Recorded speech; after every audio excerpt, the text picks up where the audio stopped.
Okay, there should be sound. And there should be me. Hello, and welcome to 52 Miniatures. This is a live stream for at least the next 2 hours today, Tuesday. Don't know what date. Welcome. There's people in the chat. Hello, welcome from Czechia. Is that like the Czech Republic? I'm guessing. Bat from Yorkshire. Welcome. Ian from New Zealand. Perfect time for a live stream. Is that what's the time in New Zealand? Is it that you're early morning or what?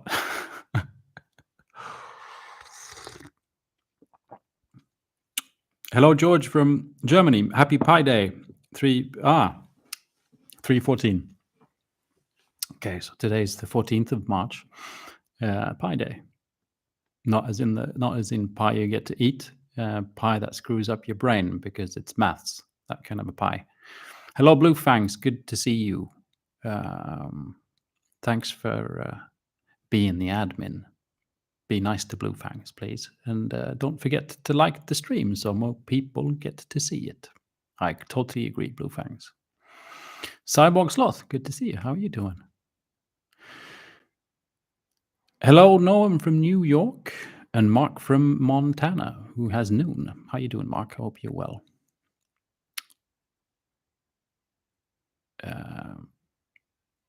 Grab from Puerto Rico. Hola, senor.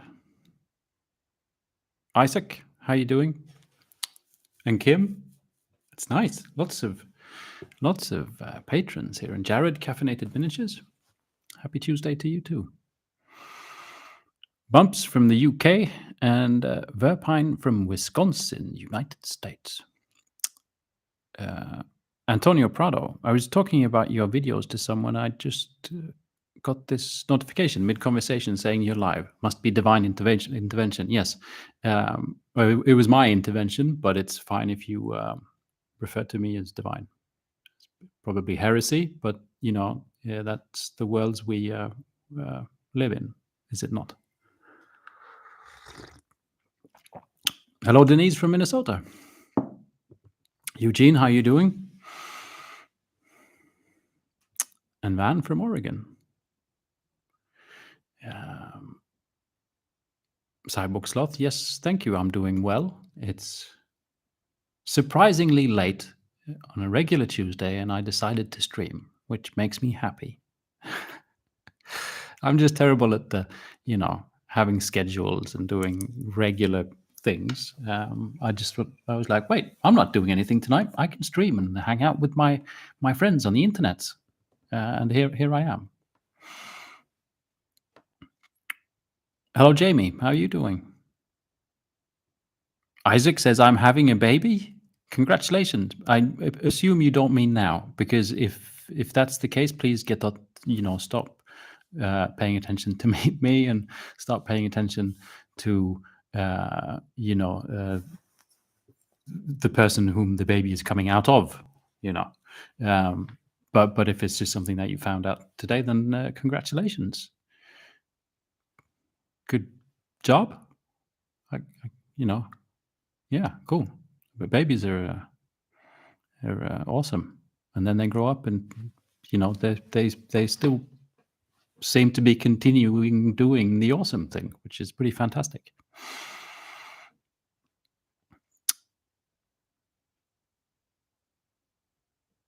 There we are. Well, I will in 7 months. Good.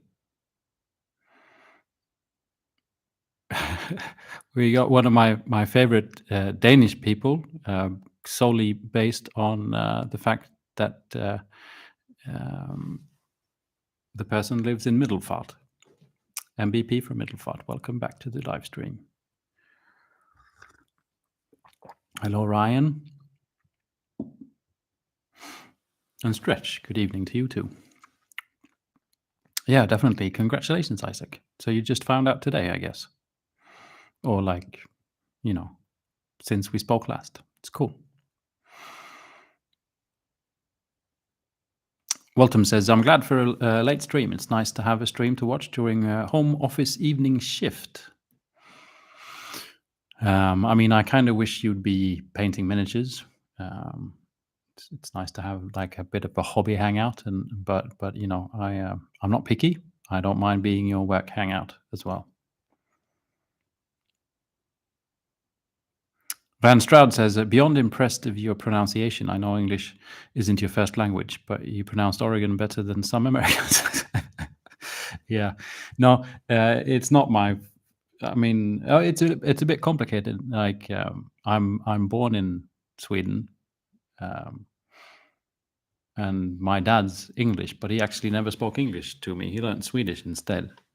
But then, for reasons, I lived in another country as a child and went to an English school from about the ages of 5, and so after that, you know, so I learned English at an early age. But I've never used the language at home, so to speak. And I've never been to Oregon, which I wish, you know, if there's a place in the United States of America that I would like to go to, I think one of them would be Oregon.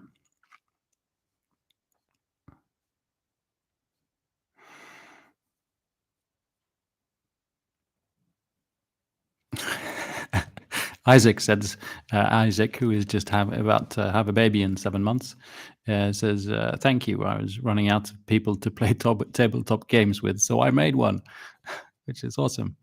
I guess keep at it, and you can have a tournament.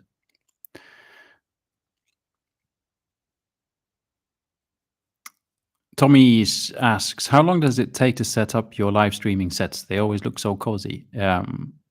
I mean, in theory, like, I think every time I spend probably about an hour just moving, because I mean, I use the same space to film the videos, so, and the same lights, so the lights are never in the same spot. So I always have to, and like, this is, you know, nothing is here before the stream, but all the gear is here, so I just sort of have to kind of move it in place. And I mean, all the settings of everything is saved on computers and stuff, so it's not like I have to redo from like start, but it's not a permanent setup, so I do have to redo it every time. So probably about an hour, I guess.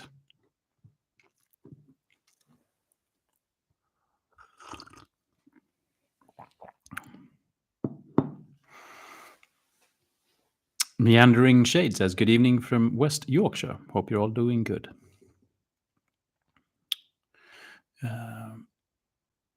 Mark says, you can add Oregon to your Canada trip, just a couple of hours flight from Toronto, or a 2-day drive from Minnesota.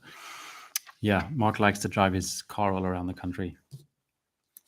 Yeah, I don't know about that yet. I might be going to visit Mini Wargaming Bunker. Speaking to Dave from Mini Wargaming about that, but we haven't really, I haven't actually bought the tickets. You know, but we're looking into it. It'd be fun to hang out with Dave. Hello, Javier from Mexico. How are you doing?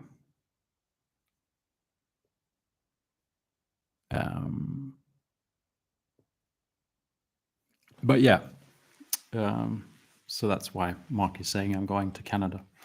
But we'll see. It's like there's something going on in the area, not in the Canada area, but sort of slightly below, next week or something, isn't there? Is it like Adepticon thingy? Caffeinated Miniatures says, I'll be hanging out with Dave in 4 weeks. Can you tell him to call me then, Jared? Yeah. We're working on it.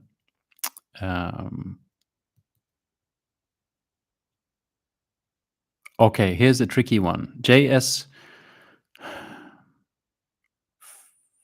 Flugelschlag. Hi, Alex. Nice to catch you live. Greetings from South Germany. I really like your calm and Mort RT videos. Thank you. I very much appreciate it, and welcome to the live stream. Mort RT was a good word. How's the south of Germany? There's another place. Oh, microphone. There's another place I've always wanted to go. Like, is it, you know, close, getting like mountains and stuff? You know, I'd like to go yodeling and climb mountains, eat cheese, and drink beer. And I'm guessing that's the south. Not the beer, but the yodeling. Or Peter from Lower Austria, maybe even better. Hey, Peter.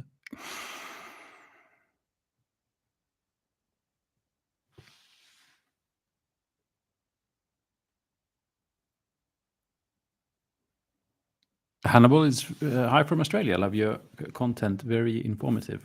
Well, I kind of try very hard not to be super informative, be a bit loose, so that people can make their own minds up about things, and then, yeah. But where in Australia are you from? I've lived in Adelaide for a bit.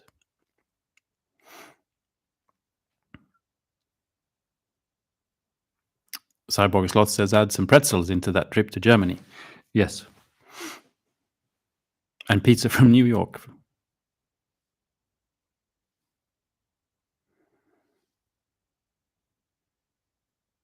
Mr. or Mrs. Flugelschlag says, come to Konstanz. We have the biggest lake, beautiful mountains, and nice woods. Sounds lovely. Okay.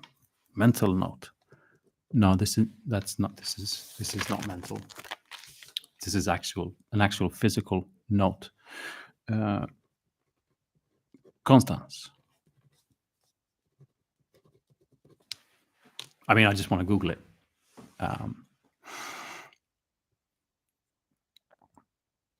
We've got Sebastian from Germany as well. I'm actually looking into going to Berlin in during Easter, which is a terrible time to go traveling, and because everyone does it, so everything is expensive. But it's like before the pandemic, there was a trip planned with my dad and my son to go to Berlin, and it was his 70th birthday present, and then that didn't happen, and we've just been putting it off because there's been a pandemic, and now it's like we really just should do it. And I was looking at tickets and everything yesterday, and everything was unaffordably expensive, but we'll just have to try and figure that out, I think, because we just need to do it. It's been delayed for too long. And I need to time it with my son's holidays, and he has solid holidays for Easter. So, are there any good hobby shops in Berlin? Do we know?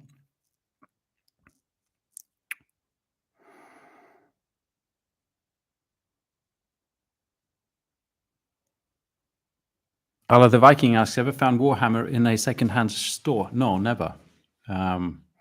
I found Alpha Spell around here actually sells some second-hand miniatures. I'm not sure how much Warhammer they have. I haven't checked in a while.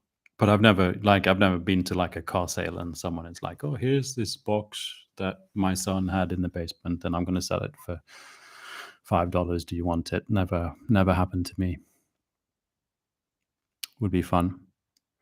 Here in Wisconsin, we have lots of cheese and beer and some yodeling if you visit.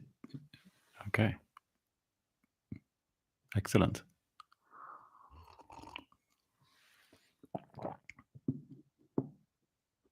Sid from Liverpool, good evening.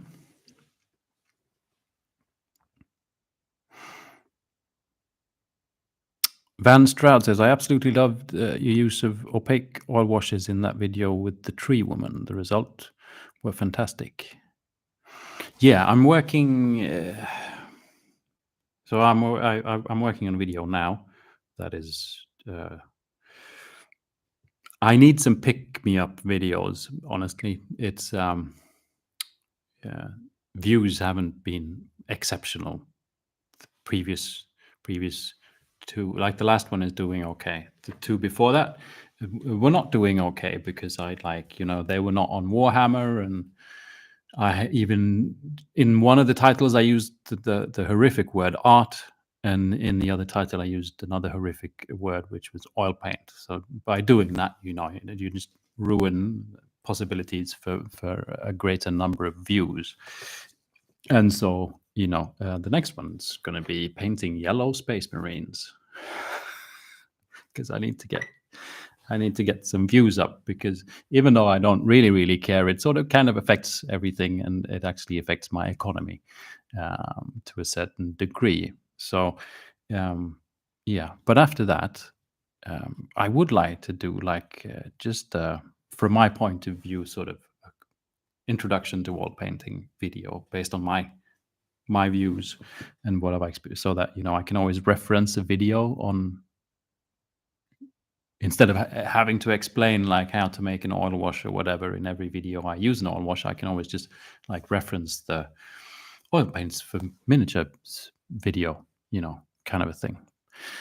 So I think that might be the next video I start working on. I'm not sure, but I want to get it done. And I have notes everywhere on things that should be in the video, and I'm talking to my patrons on Discord about, you know, what we know, what is good to know when you start out, and all these things. I just think, personally, I just think it's a lot of fun. It's like, yeah, there can be benefits and all of that, but everything doesn't have to be. There doesn't have to be a specific like perk or point. Or like, I sometimes feel that because of how things are at the moment, and with YouTube and everything has to be like, you need to do this because it's that, this is the best way, or this new paint is gonna. It's never like, this was fun, you know.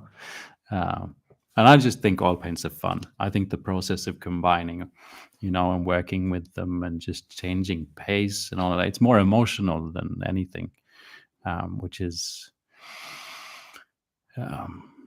yeah. But it would be good to have like a reference video for all the people who ask questions about, what the hell is he doing?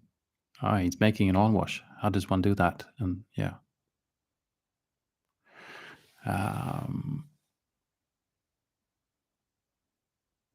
Eugene says, if you go to Berlin, you must visit Battlefield Berlin. Amazing hobby shop. Okay.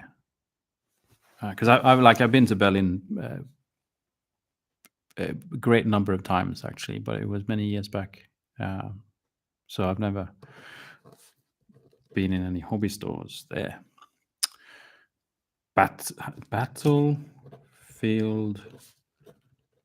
Berlin. Cool. I'm trying to. Okay, so the chat is jumping up and down. Boulder is from Lund in Sweden. Welcome. Hello from Ravi from Cold Wet, California. This is not the weather I was promised when I moved here. No, I'm being delivered the exact type of weather that is promised to people that live in Stockholm right now. It's kind of raining snow, if you get my point, get my meaning. Dougie Fresh says, have you ever played the Total War Warhammer games? Chaos Dwarves just got announced. Okay, that's cool. I don't really play computer games. I have played. I used to, like when I was younger. I have played a little bit of Total Warhammer. I think I was into that when it was like the first version of Rome, Total War Rome. Played that a lot. But yeah, so that was ages ago. Nowadays, of all the things I try to spend my time at, there's the work and the children, and now that he's just one, even though sometimes the mess left behind is as if there would have been more than one. But I think maybe he got that from his dad anyway. And then there's having like a miniature painting channel that is, I realized I work about 40 hours a week on my miniature painting channel, which is not my job. And So something has to be left out, and that's computer games, because I'm the kind of person who just gets stuck into computer games, and it swallows up all my time, and so I don't do it. Instead, I paint miniatures and hang out with you guys on Tuesday evenings instead. But Chaos Dwarves is pretty cool. I saw like a tweet or something, or if it was on the YouTubes or something like that as well, some release from like the old world, the game, some bits of sprue or whatever it was. Didn't really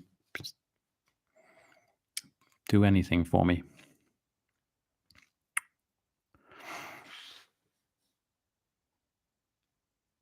It's so nice to see someone else old school and actually write notes with paper and pen. I mean, is there other ways?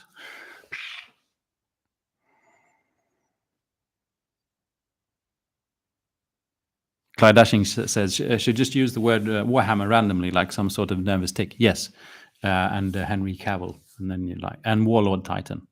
It's just like it's just sprinkle. Use those three as a sprinkle, and everything's fine.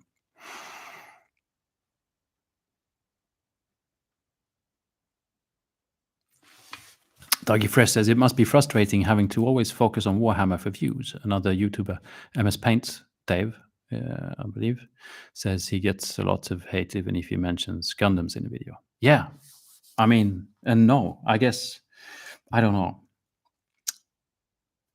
This is a a constant debate, which is we shouldn't be having it every stream because it gets a little boring. I mean, it is what it is. I find it a little bit interesting that the sort of that it's so strong within the Warhammer community. If you look at maybe crafting videos,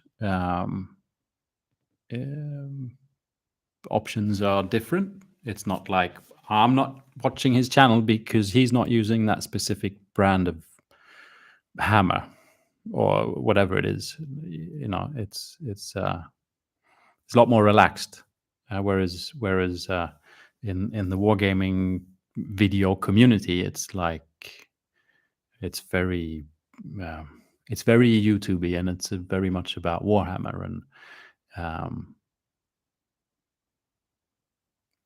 there's always two sides to an egg. No, there's always a yolk in a stone. No. Who came first, the hen or the duck? It's like YouTubers put like Warhammer flashy titles, clickbaity things into their videos because otherwise no one watches them. So I could blame you, like well, why aren't you watching the videos that I make that don't have Warhammer in the title? Because they're about exactly the same thing. It's putting paint on miniatures. On the other hand, it's like, well, if we all would just stop putting Warhammer in the title, then you'd just have to click the videos anyway. So we could just stop creators doing it. But then there's also the fact that, well, Warhammer 40,000 is the biggest game, and Games Workshop is the biggest company, and the biggest part of like miniature wargaming interest is through that game. So it's not so strange that it attracts attention. But enough about that.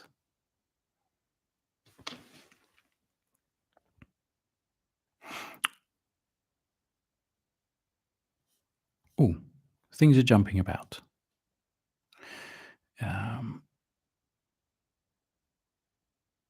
I was in a concert yesterday, and only one person had an old school lighter for a ballad. All others were using phones for this. Times are changing. Yeah, that was a while back, wasn't it? I remember that. See, I'm one of them. I can go to proper concerts, me.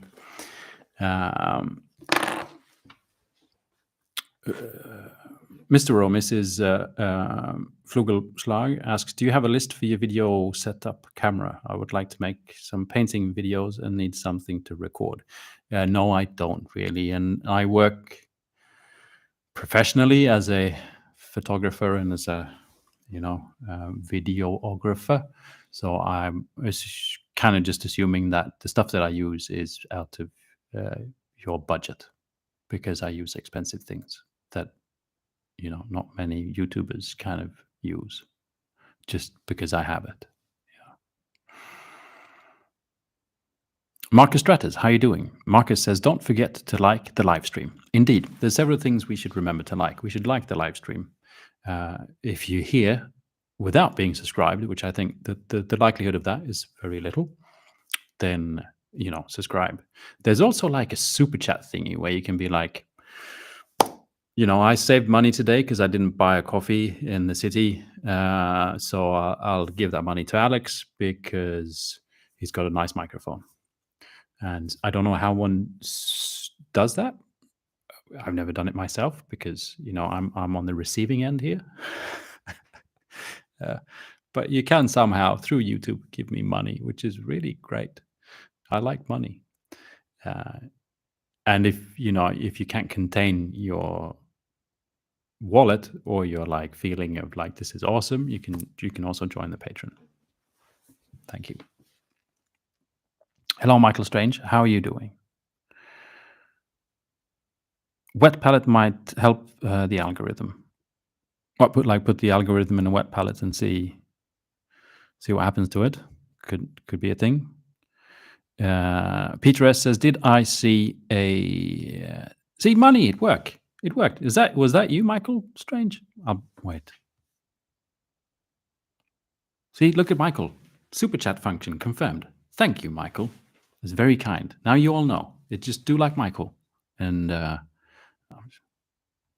thank you. All the support is great. It really helps out making the videos. And you'll see in the next one where I have to actually just go buy 4 rattle cans just because of having to, you'll see. But thank you. And more from Tobbe Ström. Thank you, Tobias. Get some coffee or a beer. Cheers. I certainly will. Much appreciated. Now, where were we? There was something about a lamp. Peter S said, did I see a Redgrass R9 lamp in one of your recent videos? Yes, I believe you did.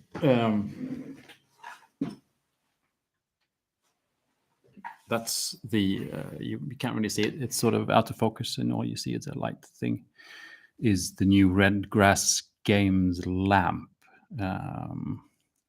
We can talk about that. It's a lamp. It's going to be a Kickstarter. It's made by Redgrass Games. It was announced quite a while back.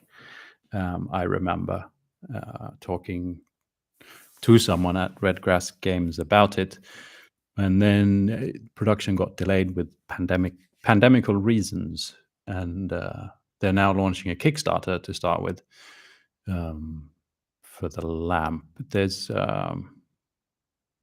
is a Kickstarter, probably, I think, later on this month. I talked to them. I think maybe the 30th of March, something like that. The Kickstarter goes live. It's a really nice lamp. I can't say anything else. I'm still trying it out, testing it. I've the last video with these dwarves that I painted, and the next one, at least, where I'm going to be painting yellow space marines. I've actually just been using that light while painting, and thus also while filming, just because that's always when I paint. Is usually I film it. Testing it out. I know Ninjan made a video about it recently. Well, he made a video about what kind of lamp might fit you, and I'm guessing it was triggered because he got sent this one.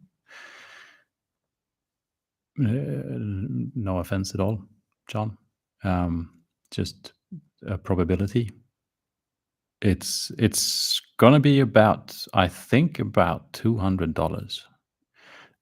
So it's a kind of a fancy lamp, but I'm actually kind of statement when opening it and testing it out for the first time and talking to the boss, the CEO, or whatever you want to call it, of Redgrass Games about it is like, how come it's not more expensive? Which probably it will be after the Kickstarter. Like usually things on Kickstarter are a bit cheaper. It's got like two strips of lights that you can sort of twist, so you can sort of adjust the rays of light to suit, you know. One of the big things about it is the actual light, the LEDs inside. Uh,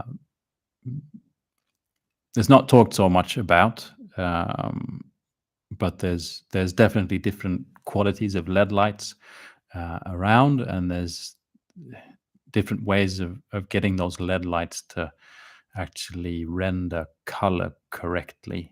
I've worked with this. Like this is going to get a little bit technical. It's not been talked about really in miniature painting all that much previously, but now because Redgrass Games have made this lamp and they've been pushing this type of information, then probably it will be talked a little bit more about. But when it comes to light, there's a value that's called CRI that is an indication of how well light renders. You know, how, light is several frequencies of different colors. You know, like the Pink Floyd cover. You know, you have like the pyramid, the dark side of the moon. You know, there's lots of different frequencies in light that makes white light. And previously one hasn't really had to think about all this much because the light from like the sun is complete. It has a very high CRI rating. So does like light bulbs, you know, with the classic light bulbs. And so, for example, like still sort of the industry standard in Hollywood while making movies is like big old tungsten lamps, because it's in fact a light bulb, but different type of light bulbs. They kind of look like this, kind of huge, thick light bulbs. And so this is for a 500-watt lamp. 651 actually, it says on it. And they have a great CRI rating. What happens when you use LED lights is that you can have a lamp that has like transmits either just not very good color rendering light, but it can actually miss out on some frequencies. So you can have a light that is missing a magenta spectrum or a red spectrum, which means that you won't actually, what you're looking at doesn't render correctly. I told you this was getting complicated. And so this is only sort of something recent that one kind of has been talking about, because it hasn't really been an issue previously because one hasn't been using LED lamps or LED lights. Because LEDs basically they're great because they're energy efficient. But apart from that, like your classic light bulb is better. So we're not talking temperature. We're not talking, you know, people say you should use a daylight temperature lamp or whatever. We're talking, well, even if you set it to daylight, is there actually, you know, is that a complete full spectrumed daylight? Redgrass Games have put a lot of effort into seeing to it that the CRI rating is very high. And that means that when you look at a color, it's rendered correctly. It's not like you have a red and it kind of looks like a brown. It's actually a red, and that is great for painting miniatures. you know, you can, if you like travel down a freeway and you have those like yellow lights, I don't know what they're called, you know, and everything is just like yellow. That's a type of light that is missing frequencies. Everything is just yellow in there. There's like stuff missing. Everything, you know, not even your eyes, which are really great at compensating, can compensate for it. That's how terrible that light is. You can have like certain, you know, how you can walk into a room with LED lights and they feel kind of green, and you know, it's just weird. It's because light frequencies are missing. It's not a complete light, you know. And in theory, this is kind of annoying for the brain, which we don't talk about either. Guessing that I've missed so much stuff in the chat by now, but you kind of got me going with that question about the lamp. And so then the question is, if this is something that you find important for your miniature painting, is it worth $200 or whatever to get the best light available, or are you fine just, you know, I can see it, that's enough? That's where the question is. It's not, this is not really a question if it's a good lamp or not. It seems to be a great lamp. It's just a question of where people want to put their money. Okay, sorry about that. Oh, the chat is long. Clyde, you gave me money too. Thank you very much. To help pay for your Warhammer-based medical bills. Thank you. And Martin.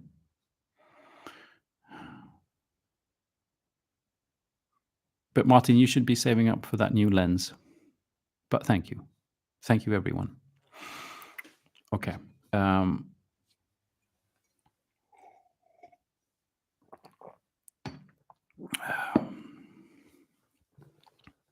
Yeah.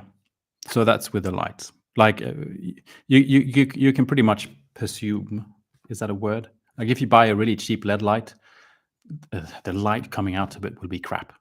I kind of could promise you that. That's why, you know, like I have like these, they're actually, this one's really like kind of green right now. I've got this one here, it's kind of these are for photography and filmmaking. They have a really good sort of CRI rating, but it also means that they're really, really expensive. They're more expensive. Well, these aren't, because it's just a little bulb, but these are more expensive than the Redgrass Games lamp, you know. Because in the world of film, they've had to put a lot of energy into creating good LEDs that, you know, so you film someone, the skin tones and everything actually looks proper and not just red or, you know, what weird. But yeah, okay. I should not talk about that anymore. But if you you know, if it sounds interesting, then keep your eyes out for the Kickstarter.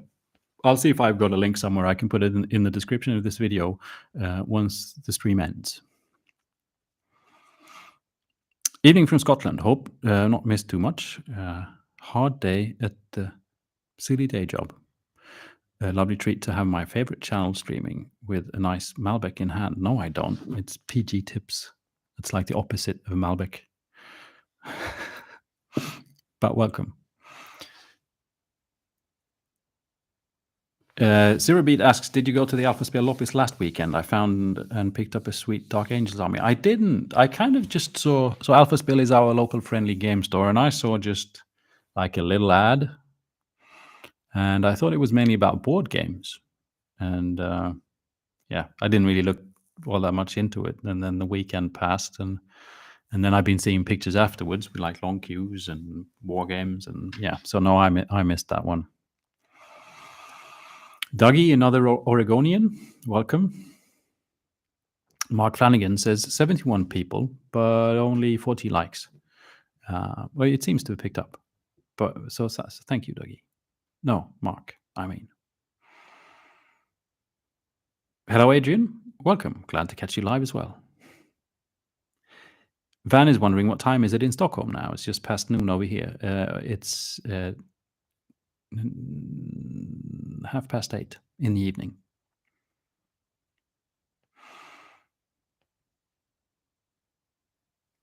Ravi says, I really appreciate your paint-focused approach. I've just started with miniatures and have a blast mixing colors and shade. I'm glad to hear that. There's I mean, yeah, I really, that is probably my biggest enjoyment, which is what we were talking about earlier with the Warhammer focus. Is, I don't really give a crap about Warhammer, honestly. I do. I like to play the games. I think the miniatures are fantastic, but it might as well.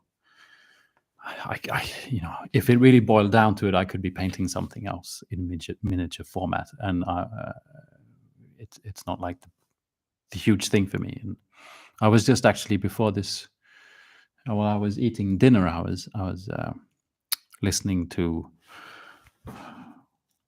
or watching Peachy with friends. What's the channel called? You know what I'm talking about. Peachy from Warhammer. Is it the painting? No. Wait. Okay. Anyway, I'm sorry. It's just slipped my mind. But they're funny, and they talk a lot. But they do talk a lot about Warhammer, and it's like the major interest is Warhammer, obviously, because they also worked there, two of them. And I enjoy listening to it, but I'm also sort of slightly fascinated by that it's so much about Warhammer, and when so much more could be said about like painting miniatures. But I guess there's a fascination around. I'm just not really good at being interested in the business side of things or the company behind things. It's like, yeah, well, yeah. Okay, moving on before I say too much.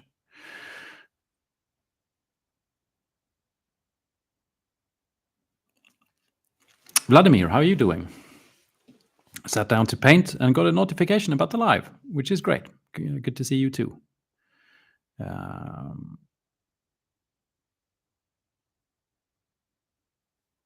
Mark Flanagan says, "Ooh, I see a Panzer IV kit. Excitement activated."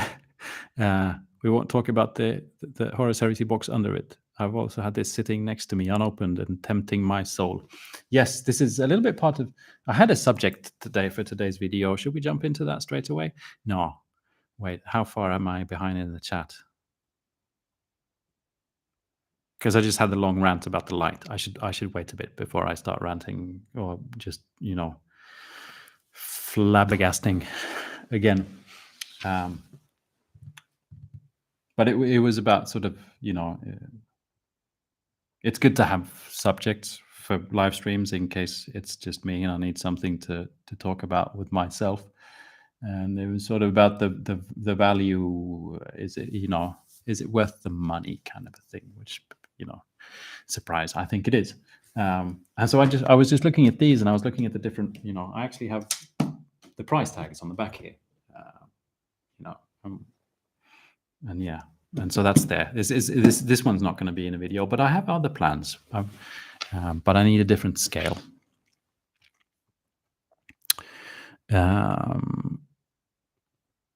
Jan Andersson says, "I'm not doing any fantasy or sci-fi modeling, but modeling is modeling and painting is painting. Your channel is a constant source of inspiration." Thank you very much, John. I appreciate it. Robbie says, "Click the $sign in the chat." Yeah, just do it. Just click it. Antonio asks, "How much longer do you plan on being live tonight?" Until 10 o'clock in the evening here, which is another hour and 15 minutes.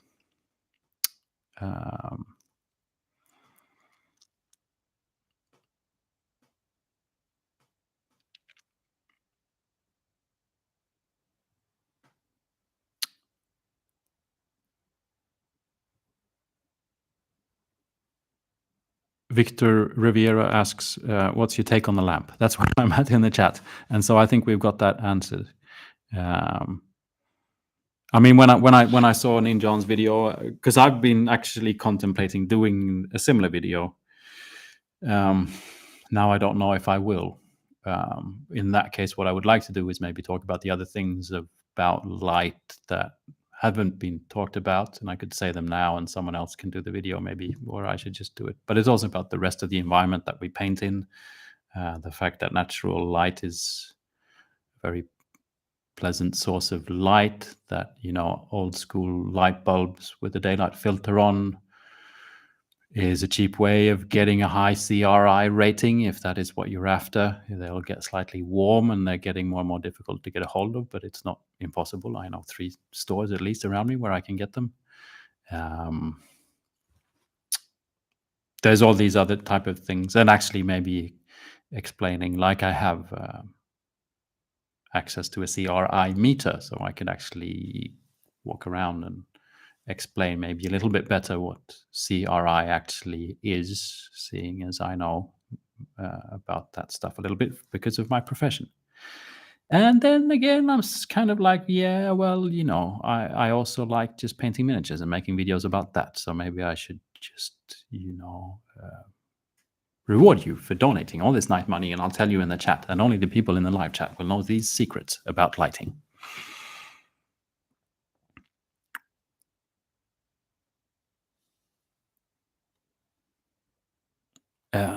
Okay, so we're talking about the lamp. I use more budget painting light solutions. 2 black IKEA desk lamps with daylight light bulbs work perfectly for me. Yep. I mean, that's the thing. There's been a few times where I've been painting with lamps. So, like, my parents have a country house. I painted by a lamp there that was like, I realized I couldn't see what I was painting. I was painting a green miniature, and I couldn't actually really see the green. It could have been yellow, for all I cared. But because I already knew what I was doing, like I was just continuing on a paint job. I just put the paint I knew I was supposed to use in the wet palette and painted on, and the miniature turned out fine. I don't think I could use that type. I mean, that was a terrible light. I wouldn't be able to use that indefinitely. I certainly wouldn't be able to film with it, But that's different. I have the channel and things. But it is a really nice lamp, and it's not just for miniature painting. Like, if any drawing, anything that, where you need a good color rendering index.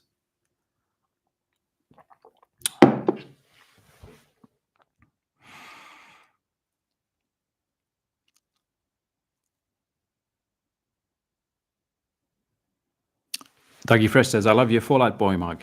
I do too. Thank you. I have a Star Trek mug now as well, but it needs a wash. When you have like crystallized tea in the bottom?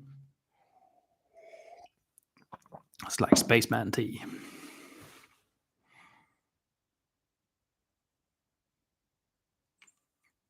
Smurf in USA says, I like the surprise of how my minis, terrain vehicles and such look when they see daylight for the first time. I'm painting in a rather dimly lit basement, but I was gifted a LED lamp for Christmas. Yeah. I mean, that's another thing as well. I made a video about that a little bit on like what things look like on a tabletop. I still haven't been in a game store where they have games out where you play games where the lighting has been nice. It's always like the worst. Because what are they called? They're not bulbs. The ones that look like this but are actually not. They're filled with gas and whatever. That stuff is terrible as well. Doesn't really render a full spectrum of light, and it's usually a bit green and weird.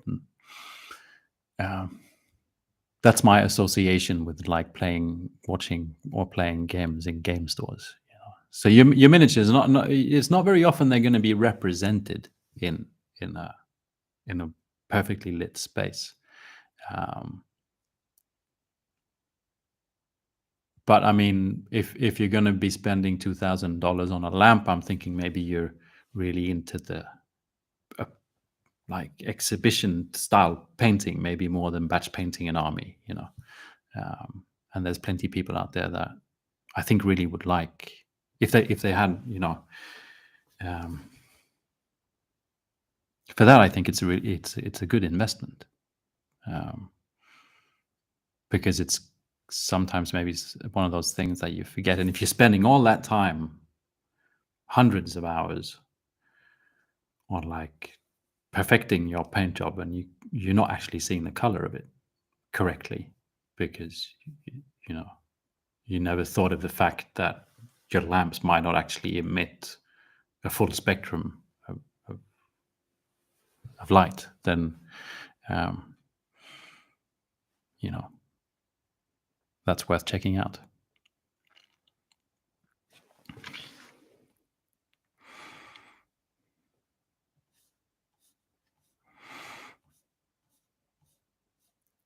The painting phase.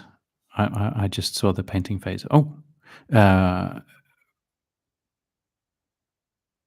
Victor Riviera, thank you for the $5 to help cover some of the paint wash spillage scenarios. Yeah, I actually did that. It was the first time I used Agrax Earthshade in probably about a year. I haven't been using many washes, and for this it was perfect application. I'm going to use Agrax Earthshade. 5 minutes later, half of that bottle was just not used to the Games Workshop pots anymore. So thank you. And Jan Andersson as well. Thank you very much. This is like Christmas. Thank you. Michael Strange says sodium traffic light bulbs. Yes, the sodium ones. Tungsten is fine. It just looks yellow, but the color rendering index is actually higher than the sun, I think, which is strange. But that's got to do with because the sun is on the other side of polluted clouds and shit. Oh, I mean stuff. Atmosphere. So that doesn't actually. It doesn't have anything to do with the color of the light. It's the fullness of the color spectrum. So you just put you can compensate. You're using having tungsten bulbs, which are a bit towards the sort of yellow. You can just put a daylight filter in front of it, making it a full spectrum daylight temperature light. Okay. Welcome to photography session 2, 1. I don't know.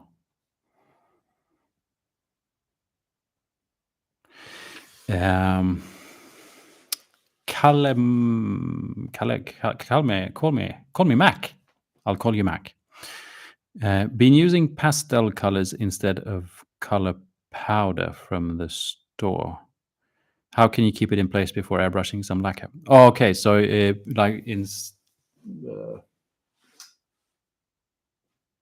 sorry, I thought I had some behind me. Like pigment powder, you're scraping off like a crayon, or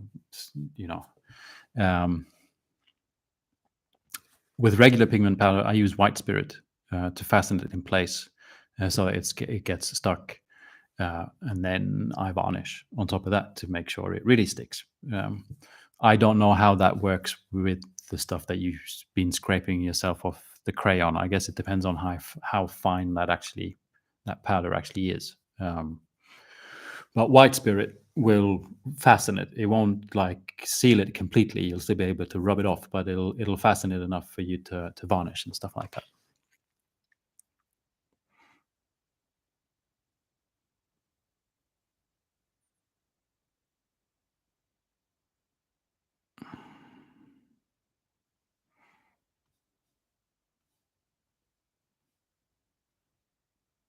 Vladimir says, going well into the 40s, there is no price you can put on a good lamp. Back to work, Marcus? Okay, have a good time. New Doc says, what do you think of the new Stormbringer AOS magazine? I'll be honest and say I didn't know it existed. The only magazine I knew existed was White Dwarf. I didn't know there was one especially for AOS. Is it like cartoons and stories and stuff like that, or is it like White Dwarf but just for Age of Sigmar? Ravi says, Alex, my mom drinks Lipton. I think that's an actual crime in some places. It is. Yeah.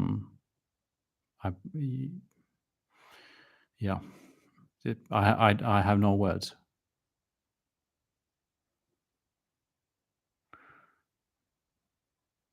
Okay, here's a tricky one. Gebruiksvoorwerp. What is the best light value for painting? My lamp goes from 2,500 to 4,000 K. K stands for Kelvin. I don't know what why, but that's just one measures. Uh, Sorry, I'm trying to get out my lip thing because my lips are really dry because I talk so much. Um,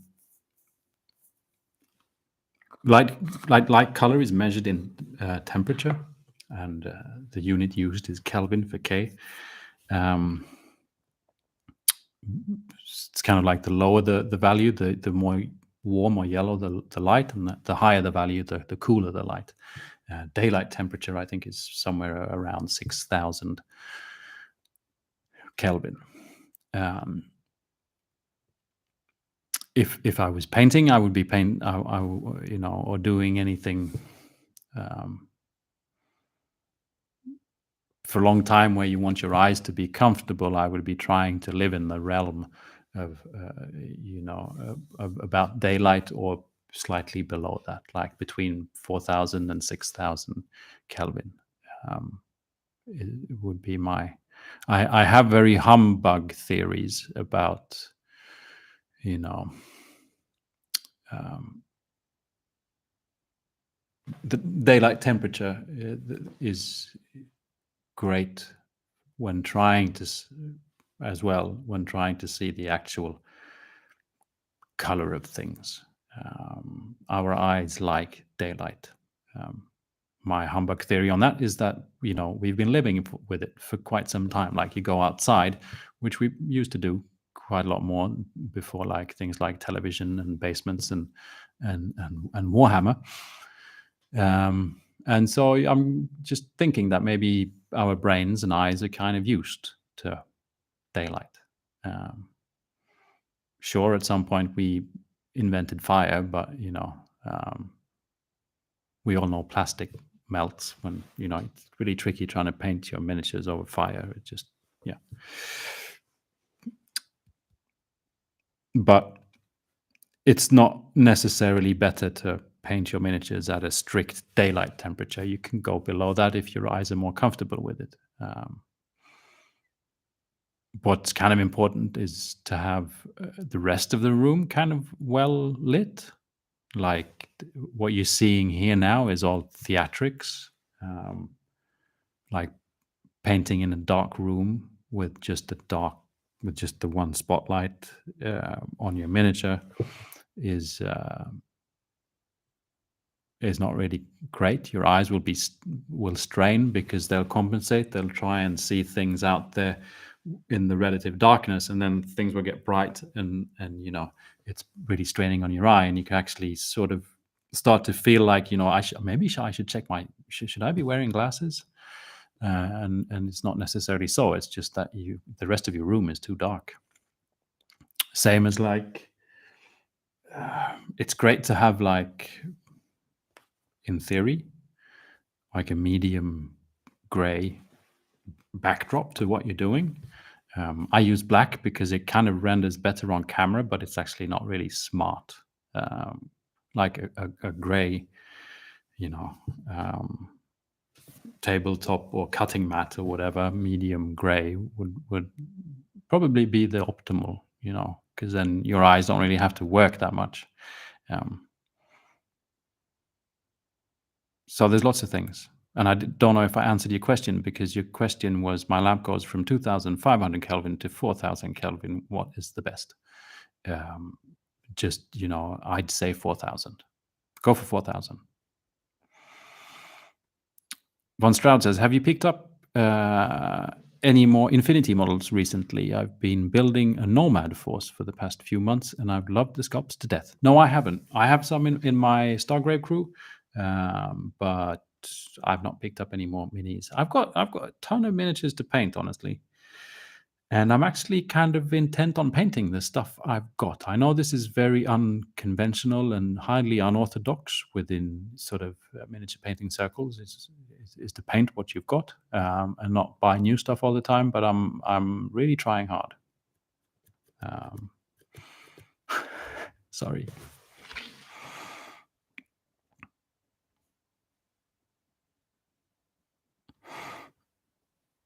Everyone says the painting phase. Indeed.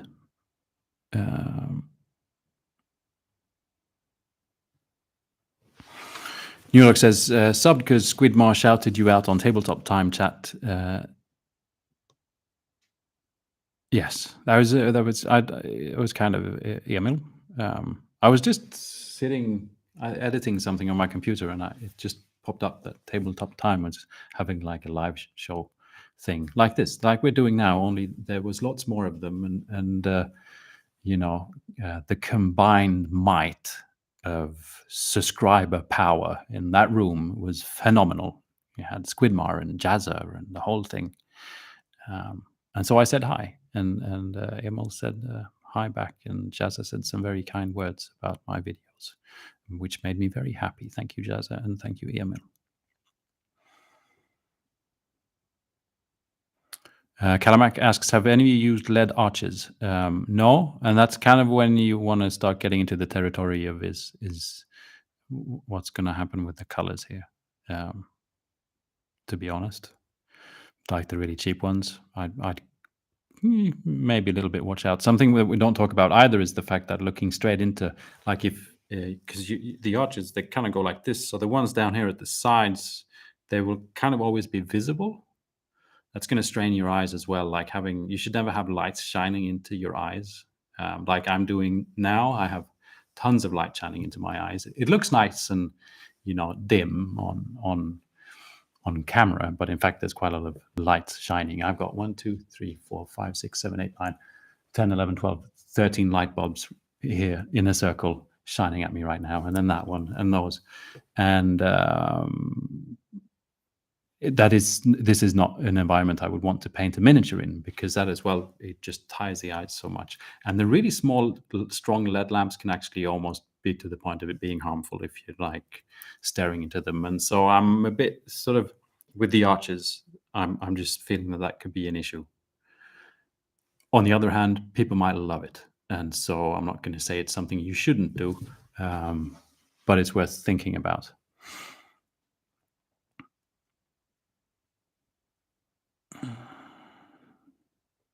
Clyde Dashing says, this channel inspires me to step outside my comfort zone more than others. One of these days I'll be able to color coordinate my wardrobe to my desk light. Thank you, Clyde. You're too kind. I've noticed that I've managed to have like the last 3 I think thumbnails for live streams, and the last 3 times I've had the live streams, I've had the same combination of outfit, which is a bit interesting if we're going to talk about wardrobes. Hello, Papa Hardware from Brazil. I hope you're doing well. Nick says, good evening. Almost spring in the south of UK. Always a pleasure to bump into live streams, but I'm glad you're here. Yeah, I'm waiting for that spring. I want more spring.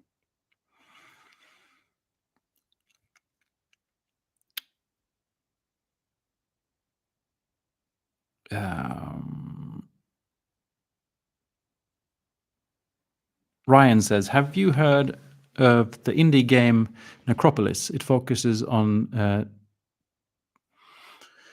dioramic battle boards for small undead teams to battle. Miniature agnostic and encourages kit bashing. Never heard of it. Necropolis. I'll check that out. Thanks for the tip. Hello, Princess Damien. I hope you're doing well. Cyborg Sloth says, if you're colorblind, how important is CRI? Is it more or less important? That's a very good question. I would presume it's equally as important, because basically just screws up the whole spectrum. It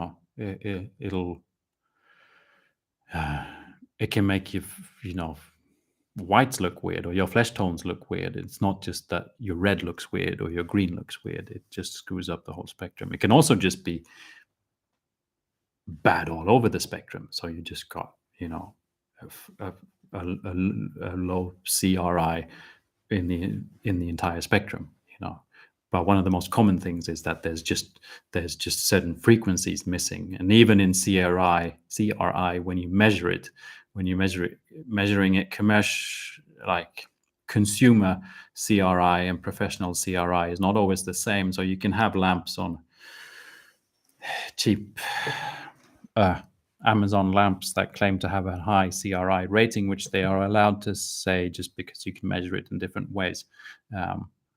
Whereas there is a fuller spectrum, which isn't always the one that is measured, which is usually measured in like photographic and film lamps, and also the Redgrass Games lamp measures a broader spectrum of CRI. So the whole thing is quite a bit of a jungle, which is, it's great that they opened up that little Pandora's box. But regarding the question of color blindness, I don't actually know. That's not. I would assume that it just might screw with your spectrum anyway. But because I know very little about color blindness, and so I don't really want to say anything, honestly.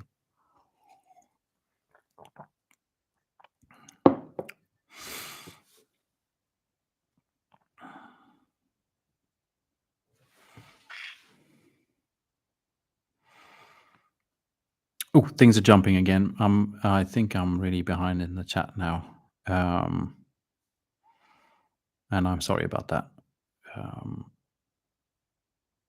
There was an answer here about the Stormbringer magazine. Issue 5 of Stormbringer magazine will have exclusive Stormcast Mini. Might be out now soon. Like, I've never even heard of it, and I don't think I've seen it. I don't know if it like. I'll have to read up on it.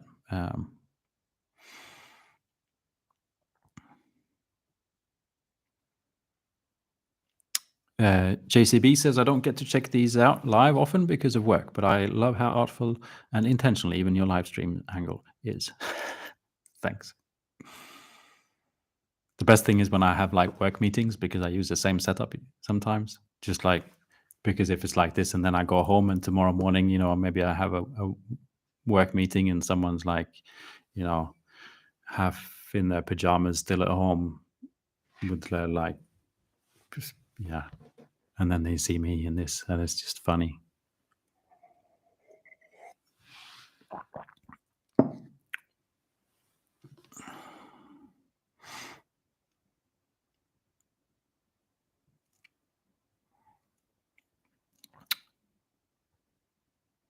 I'm sort of trying to skip ahead a little here. I'm reading everyone's comments, and I'm grateful for it. Peter, I hope your daughter goes to bed nice and gets back more sleep.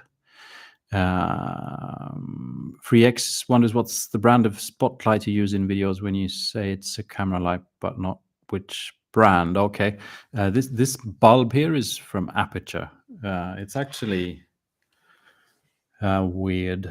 I was going to say weird, but it's not really weird, but it's like a smart lamp kind of a thing. I wonder if I can make it do things. It depends on which one it is. So it was that one. I can like change the color of it, or make it do cop car things, like or we can have party lights. We're now having a party. Can you feel the party? This is the party. Stuff like that. But now I can't get the party to stop. There we are. So, it's not just a lamp. It's a little bit more than that. And you can connect several of them and blah, blah, blah. But that one is from Aperture. These, I can't remember the name of them. These are called Nanlite. So I guess that's the company. I've got one here, which is also an Aperture, but like a bigger sort of LED panel kind of a thing. I've got another Aperture LED panel over there. The big thing in the ceiling I actually built myself. It's what you would maybe call a ring light or something like that. But it's like a circle that is it's over a meter in diameter, and then there's just lots of light bulbs going around, and that's what makes this lovely soft light on my face. And yeah. See you, Blue Fangs. Thank you for being around, taking care of admin business.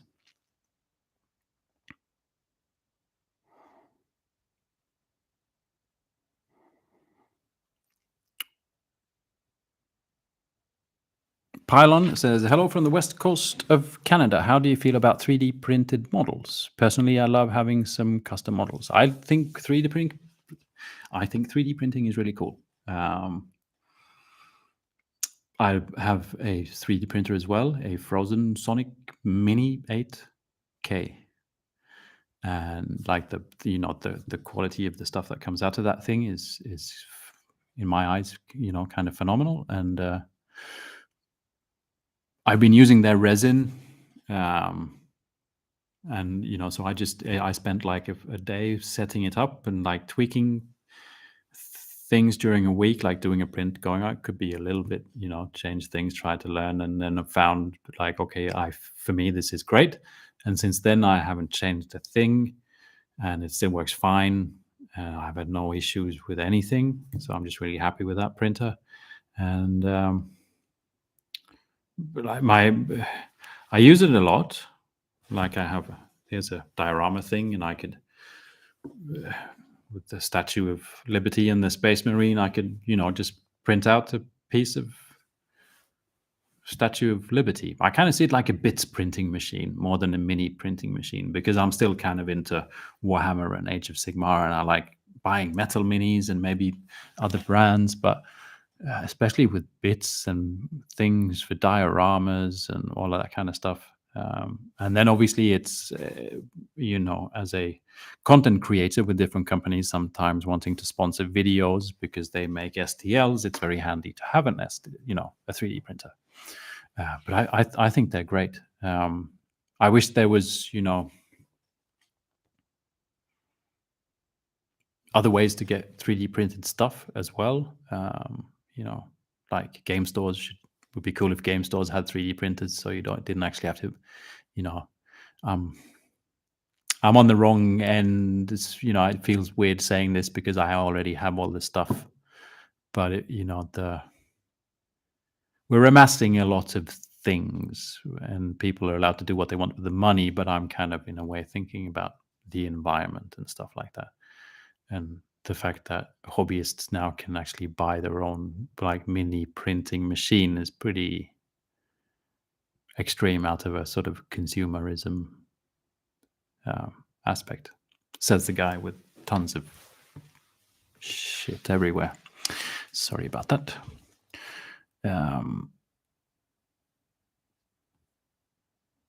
Dougie asks, how do you view your unpainted minis? As a pile of shame or a pile of inspiration? They don't stress me out. I kind of just do one thing at a time. I mean, what can stress me out is like, well, I want to finish my army. But if that's like 5 more minis to paint or 50 more minis to paint, doesn't really make a difference. I'm only not sort of stressing about it once the army is finished. But I don't really, I don't think my pile of shame is huge, honestly, because I try and only buy things that I use in different ways. It doesn't bother me.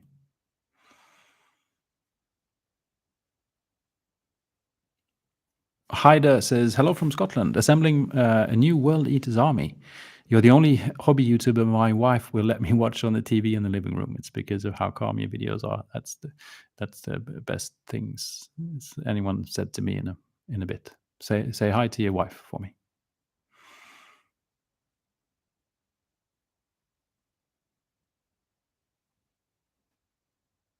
Josh says, what a day, 52 minutes, then build, paint, play later with Dave Taylor, and after that, my stream.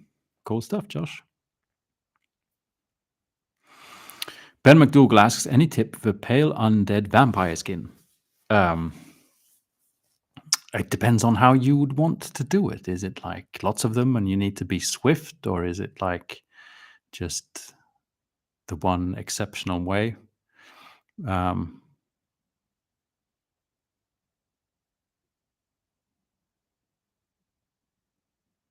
I'd probably, it depends. I'd probably start with white, maybe like a Zenithal Prime, or just a white rattle can spray, and work that down with like acrylic washes or oil washes maybe, and then start painting details just to have somewhere to start. Instead of going the other way around. But I mean, it's vampires are that sort of something pale with like a bluish or purplish shadows in there, I guess. I did that. I did this thing. Excuse me for a while I exit frame. I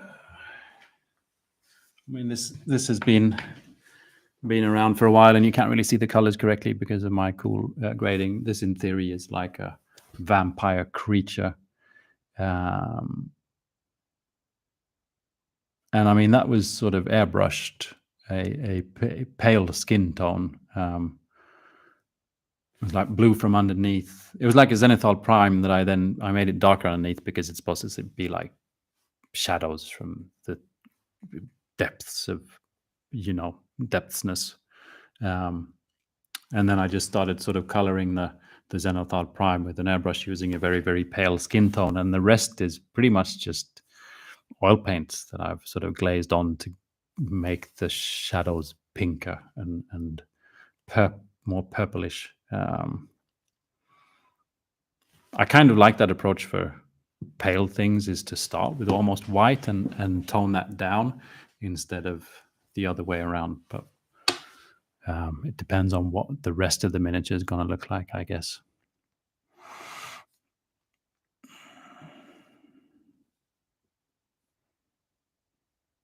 Van Shroud says, have you seen any of Corvus Belli's Warcrow?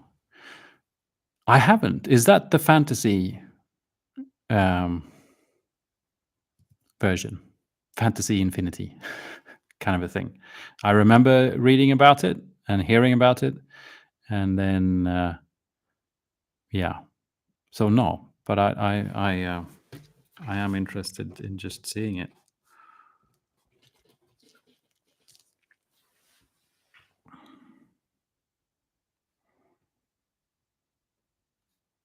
FreeX asks, may I ask what your day job is? I'm a still video photographer.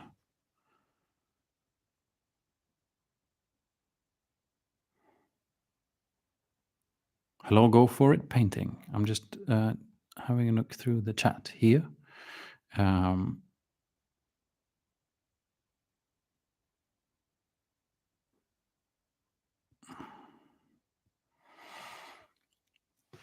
Crabtastic says, I've been painting some Imperial Fist Terminators, and I have to say it's hard keeping saturation with just doing edge highlights with the paints I have. Yeah, my next video is going to be on painting yellow fast on Space Marines. Because I have this nifty little recipe now. I just really, the result is pretty good. So I'm happy about that. But I can't really tell you now, or I'll spoil the video. But this is, and you can't really see it. But it turns out really nice. But it's, I mean, there's more to it, but it's kind of just based on the Imperial Fist contrast paint from Games Workshop, which is a pretty good contrast paint. Afternoon, the Sixth World. Okay, I'm kind of sort of, getting to the end of the chat here, which means I can start talking gibberish again. Because there's an important thing that needs to be done today that, I mustn't forget. And that's, I should have had them around. I don't know where they are. Is that it? No. Maybe. Yes. So the story was I was getting a refill from Redgrass Games because I use their brushes, and I wanted to, try or use their clipper for a while, and it's been out of stock, like pandemic reasons once more. And so once they were in again, I was going to get this thing sent to me in the post. And on the day that it came, it had doubled along the way. I got 2 identical packages with the brushes I ordered and the clippers I ordered. Times 2. So I've got another one of these and another 3 of these. And so then I thought, I contacted Redgrass Games and said, do you want me to send it back, or, can I keep it? And they said, no, keep it. And so then I said, great, I'll give it away to my patrons, or to a patron, because I've never done a giveaway. I've done a giveaway once, a long time ago. It was a mini I painted that I gave away on Instagram, but that's about it. I'm not fond so much. I like giveaways, but I don't like the luring kind of giveaways, like join my, spread my Instagram, watch my video, and you'll win Warhammer. I just don't like that concept. And so instead I thought, well, I got some extra stuff, I might as well try and give something back to my patrons when I can. It's not like I'm gonna need 2 clippers. So I organized like a raffle, and today we're drawing that raffle. And so I have I did a post on the Patreon site. Let's see if I can I do, wait, no, stop. And is this, hopefully you can see the screen now. Can you see the screen? Wait, I need to check that we can see the screen. Where's that? Oh yeah, oh, whoa, that was cool. Okay, so you can see the screen. So I made a post on Patreon where if you commented on that post, you could. Oh look, you're getting lots of free ads here as well. You could win this thing if you were a patron, because it was on Patreon. And so here is 77 names. These are the people that have that joined the raffle. And so we're going to spin a wheel here, but we can wait. We can all colors. No. Oh, love. That looks more like, I don't know, meat than love. Orange, pink, and purple. No. All colors simple. There we are. That's a nice one. Okay. So I am now going to spin the wheel. I'll tap the wheel to start the wheel spin. And then whatever name shows up is the winner of the Redgrass Games stuff. Let's see what happens. There's a spinny, and it's Geordie Davis. Lovely stuff. Geordie, if you're watching this, please give me your address and stuff. If not, I'll message you on. Congratulations, Geordie. I'll message you on the Patreon and to get your address, and I'll send you the clippers and things. Congratulations.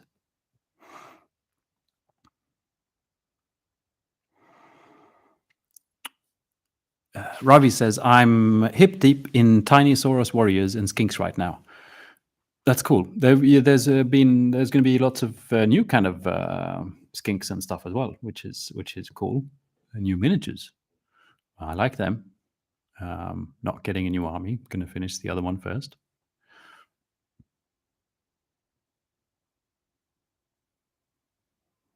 The Sixth World asks, okay, real talk, what happened to the other 51 miniatures? Buried under the floor in my bunker.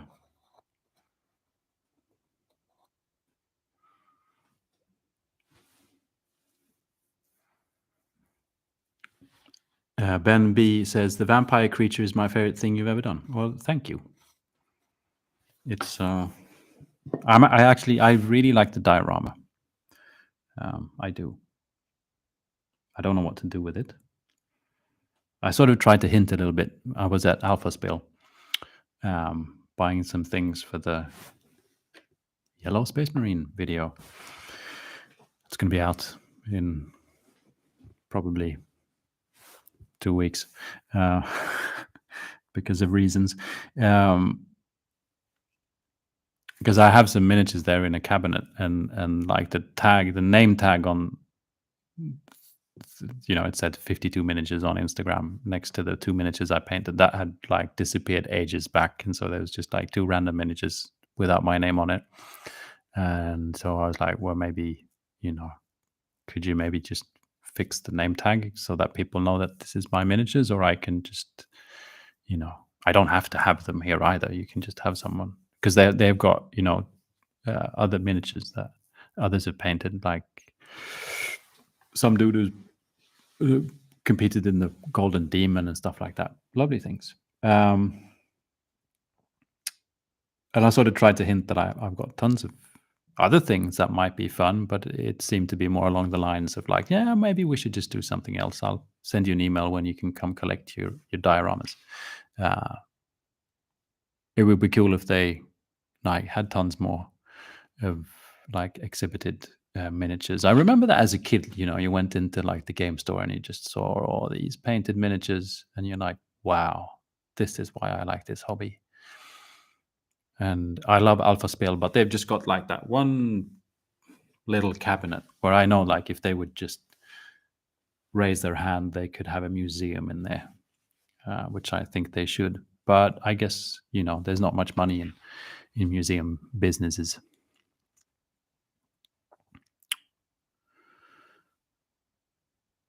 But thank you, Ben. I appreciate that.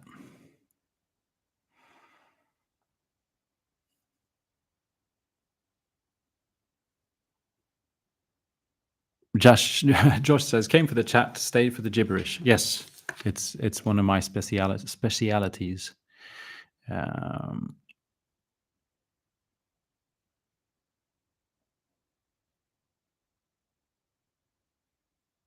Hello, Cam from New Zealand. And yes, congratulations, Geordie.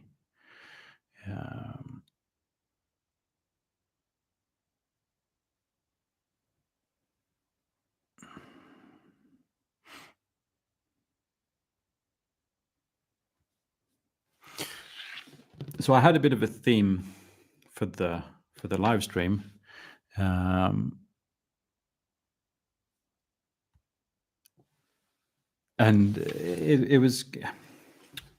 it just sort of struck me today. I don't really know why. I think maybe because of listening to other podcasts and,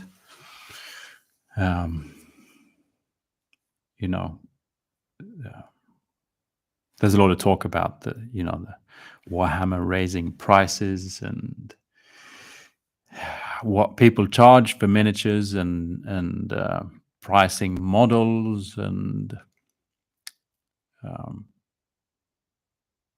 it's like we get hung up on these things, which I can understand why that happens, because there's like this weird relationship, especially I guess with Games Workshop, because it's like companies that we grew up with as kids, so we for some reason see them as our friends that we grow up with, when it turns out they're just old farts sitting around a table wanting your money. Then there's tons of nice people working in the Games Workshop stores, and designers, and people make lovely miniatures and all of that, but in the end it's just there's someone wanting to make money. It's a company. It doesn't survive on goodwill, and so we feel ripped off when things happen, and when prices change, and when they charge like tons of money for like the one hero miniature that you really need to play the game. But there's also lots of other companies out there.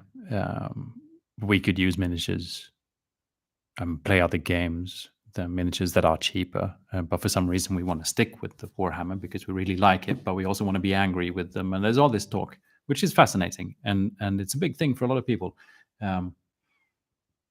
which I can understand. I'm just sort of personally getting a little bit sick and tired of all the talk about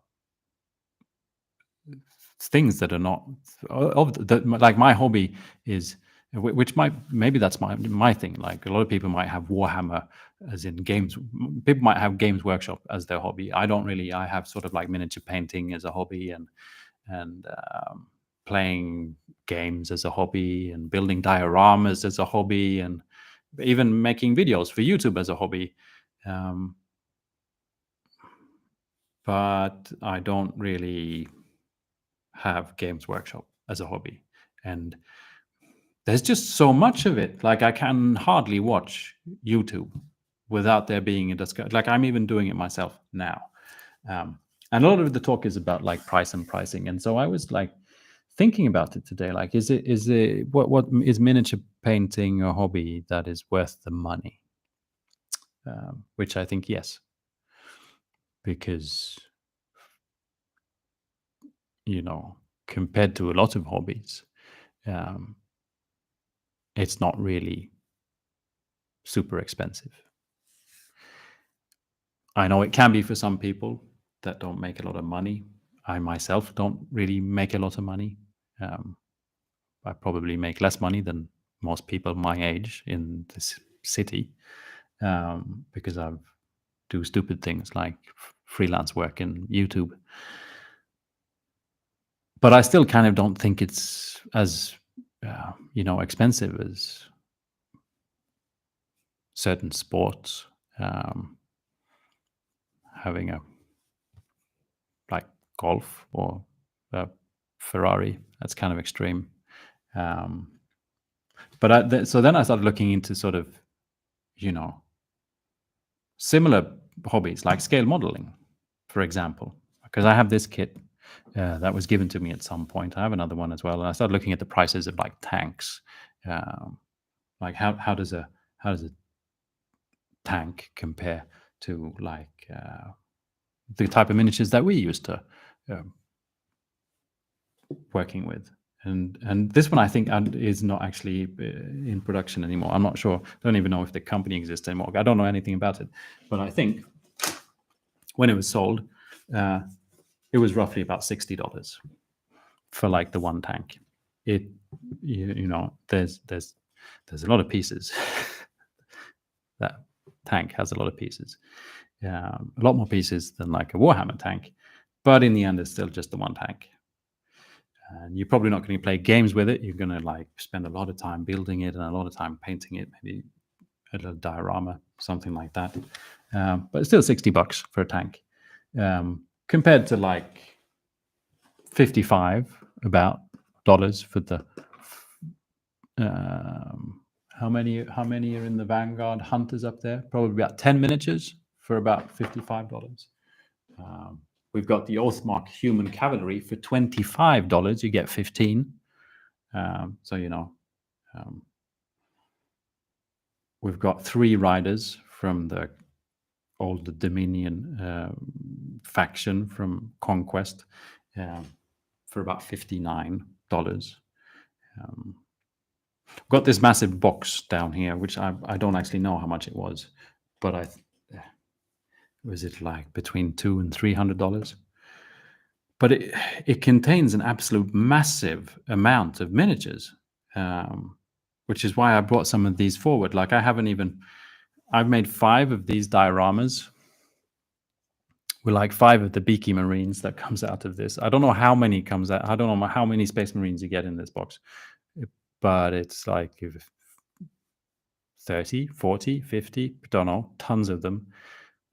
Like I've used 5 for dioramas that I've spent ages on, having lots of fun. And there's just 5 of them. I've still got, and then I did another 5 just now recently, yellow ones for like figuring out a nice yellow scheme. My son wants the Terminators because he thinks they're really cool. So we're probably going to assemble them and give them to my son. And like in the end, I'm getting a lot of great times out of this box, even though it was expensive. And so I'm kind of curious of I know there's price differences. Like definitely, if you're gonna get yourself some horses, then maybe you should play Oathmark and get the Human Cavalry, because that's some cheap cavalry compared to like Games Workshop, but it's still you get so much time, hobby time, out of the things you buy, and so I'm a little bit curious at the sort of Warhammer is too expensive. Like, yes, if you're going to buy every single thing they release, which is what they want, it gets expensive. If you want to, once you start getting into like, I want to build this specific army, so I, need these specific miniatures, it can start to get really expensive. On the other hand, I bought my first Stormcast army secondhand, for a lot less than half the price, and they were actually new. And this is one of those boxes. This plastic was removed, but there was nothing assembled yet. It was still sort of under half the price of what I would have paid for it new. And so there's always these options that can even make things cheaper. And we could, talk a lot more about what great miniatures they are, and a lot of the things we talk about are how expensive they are. And yeah, it just interests me why we think this is such a big thing when I realize it can be expensive for some, but compared to what you get out of it, it's like more expensive for me to go out. If I would go out now and like have a pizza and a beer, then that would be more than like half of this box. But like half of this box of 5 miniatures would, takes me ages to paint, and I have fun doing it. It's not just something that I put into my mouth and it's done 30 minutes later.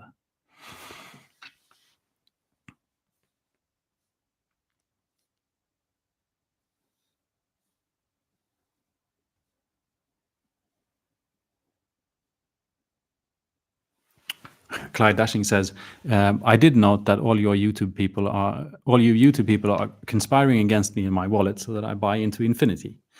I mean, thanks.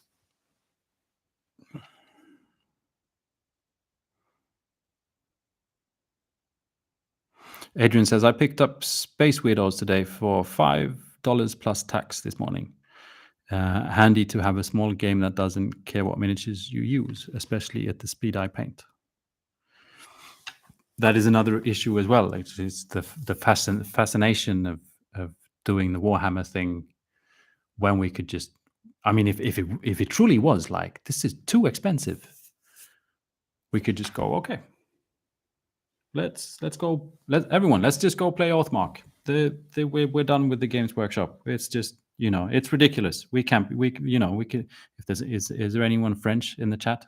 We could go French, go out into the streets and protest and start playing another game. But we don't. We go buy the stuff anyway, because it's obviously price ranged.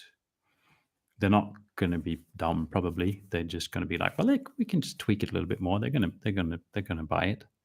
And then when we've gone too far, we can just invent a new game and lower the prices a little bit, and then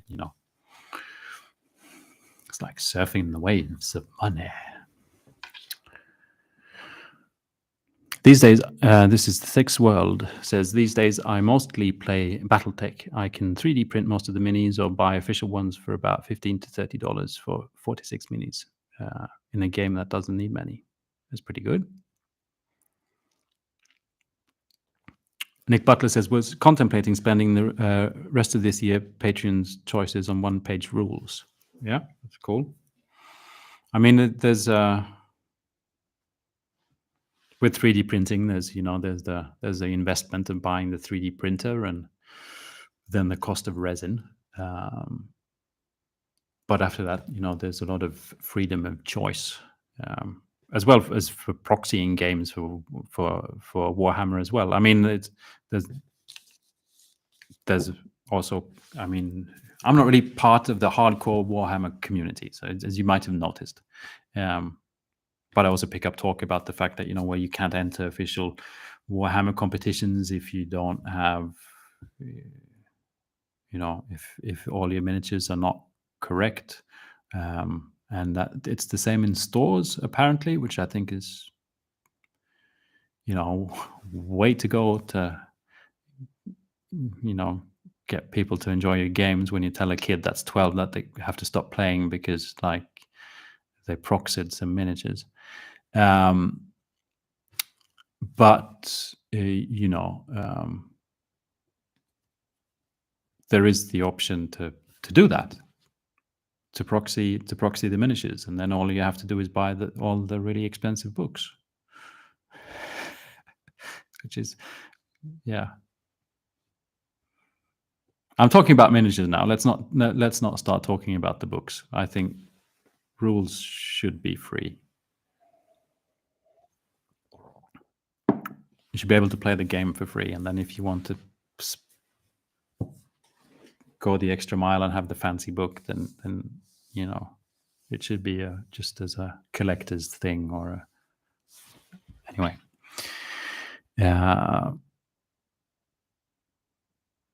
Michael Strange says miniature painting is cheaper than therapy. It certainly is. Emina says, I came into Warhammer just recently, hearing about how expensive it was, but comparing it to how I felt playing MTG, it feels cheap. There's just so much more to a miniature than to cardboard. Very true. I was also looking at, here's another hobby that I was looking at today. Let's see if I can share my screen. Here's one. You'll have to stand the Swedish because it's in Swedish. This is another popular miniature hobby. Only these things actually move by themselves, and they've got all these engines and things in it. And there's high and low prices. This is in Swedish krona. So I mean, if you want to make it simple, just remove like the last. So this would be like $460 for this diesel engine. This seems to be a pretty pricey one. This is almost $1,300 for this Superline NSB EL52038. Here's a regular cheap wagon for about $42. This is not too bad. I can't really see what it is. It's about $250 for this locomotive, whatever that is, diesel something.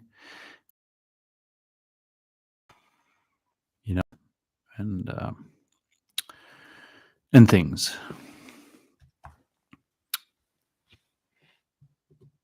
And so, that's the miniatures hobby that, I mean, obviously you don't actually have to paint it,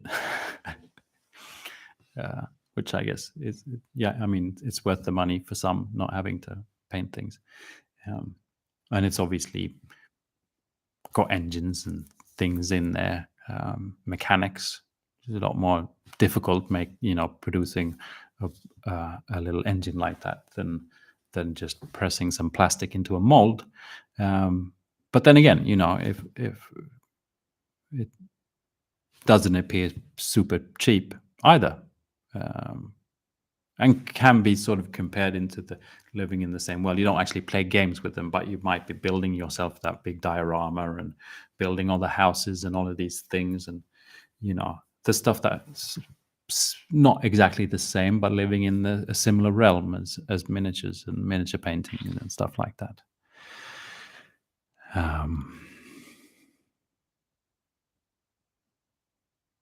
Crabtastic says, all of your videos just force me to do more non-metallic metal as it's so beautiful to look at your models. Thank you. I don't really consider myself a non-metallic metal expert, but I have a hard time enjoying the look of metallic paints. So I kind of force myself to try and figure out just maybe a little bit of what sort of reflections and that look like. Admittedly, like I'm getting kind of used to it. Like these dwarves, where I used some kind of a brass thing, turned out pretty nice.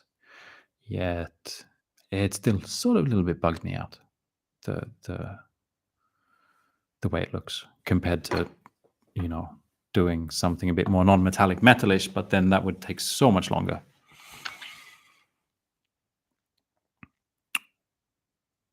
Clyde Dashing says, although a pizza sounds good, I actually have to agree with you. I'm a little bit hungry. Pylon says, I play Magic the Gathering. Warhammer is actually much more valuing in comparison.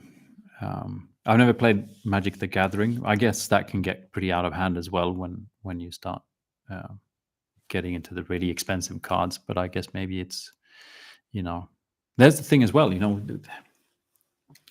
I love the fact that I have these things around that I don't actually show them.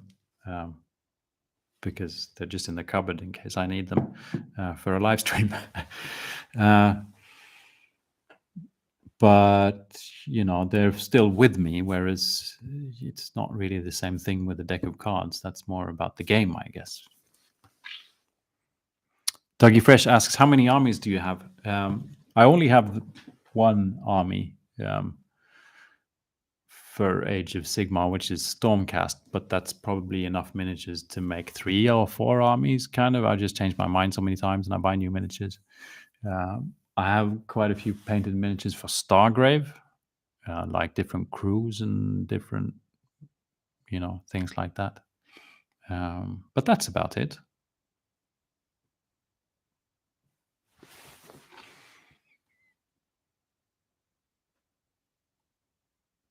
Scale modeling versus gaming miniatures. I use 1/72nd scale for World War II gaming, tanks, vehicles, troops, all considerably less expensive than gaming specific models. Did I mention they have more variety as well? Yeah.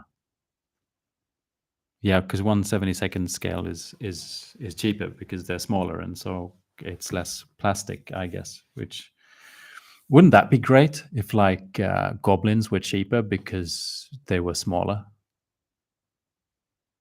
That would be fun. And then like really chunky Stormcast would be like, whoa, man, it's just the rich people play Stormcast, all the plebs play goblins.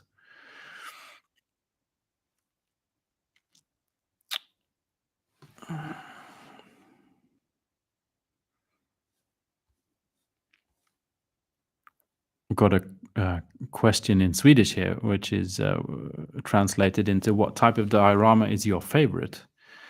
I'm about to make my first one. Oh, that's a tricky question. I think if you make your first one, try and make it really, really simple. I kind of enjoy the really simple ones the most. Because they get done is one thing. It's also sometimes if you have something like this, which is just one miniature and one thing, and it's just a sort of sandy beach and some water, is you have to maybe think a little bit more about the idea kind of behind the diorama than just like, I'm just going to put lots of wood elves in a forest.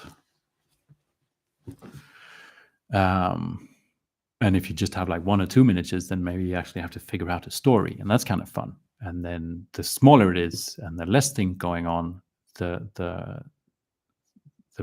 bigger the likelihood is that you'll get done. And so then maybe you can do that a few times and make all the mistakes that one does when making dioramas, and it's you're still finishing dioramas, and then at some point maybe one can expand. But I do really appreciate the simple ones. Like this one, in theory, is really simple. There's not, it's not an advanced diorama, but the idea is kind of fun, and so I like that, trying to just have a fun idea that is actually doable, so that one can move on and do the next one. Excuse me.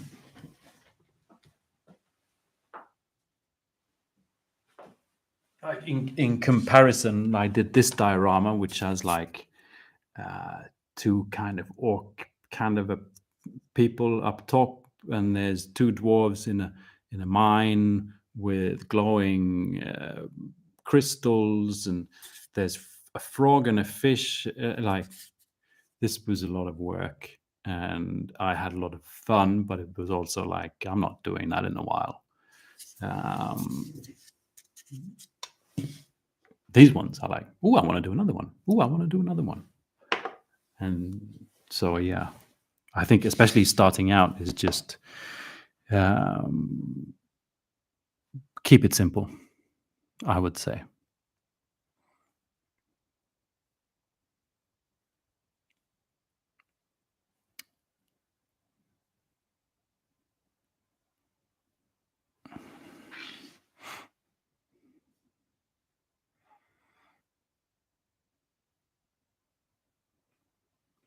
Adrian says French. Your new channel, 68 miniatures. Manning the barricades of wargaming. Paint everything red. Yeah, I just finished. Did I just finish reading that book? No, I think I read another book after it. The last book of Abercrombie's most recent book series. I can't remember what the last book, The Wisdom of Crowds, maybe? Was that what it was called? It's lovely stuff. It reminded me of like revolutions.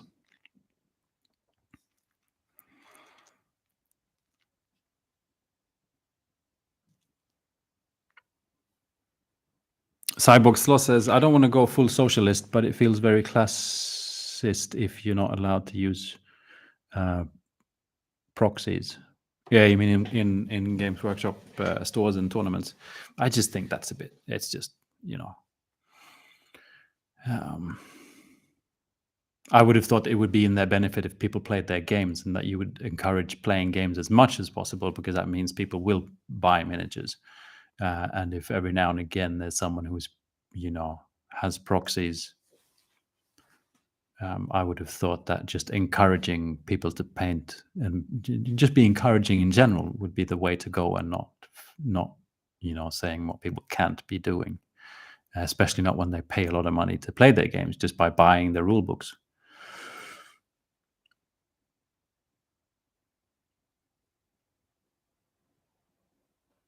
I fell into the trap again of talking about Games Workshop. It's really difficult not to do it.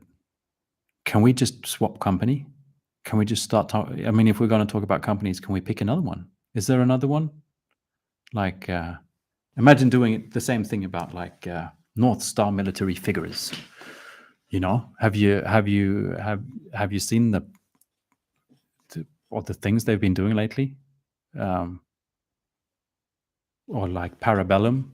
It's crazy. The people at the board at Parabellum must be crazy.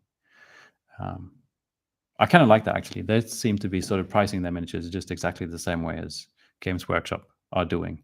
And then a lot of people say like, wow, they're expensive.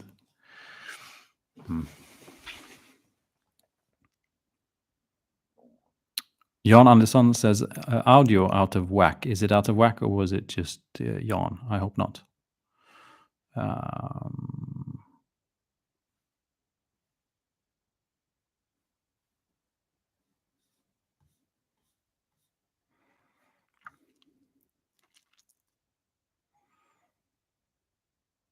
The end says, is he trying to make us feel better about Warhammer pricing?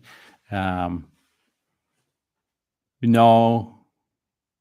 I mean, we should obviously we should complain if things feel like we're being used, but I'm just trying to figure out why we talk so much about it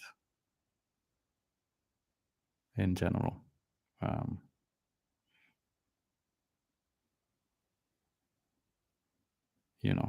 Compared to, I don't know if it is so much, but it always sort of comes up, especially on like in the sphere of me being a lot of on YouTube, I guess. Michael Strange says, my son cut the limbs of a single Tyranid gene stealer, glued the limbs to bases, and uses them as a unit coming up out of the ground. Nobody at the friendly local game store gave him guff for it. Quite the opposite. That's a good idea.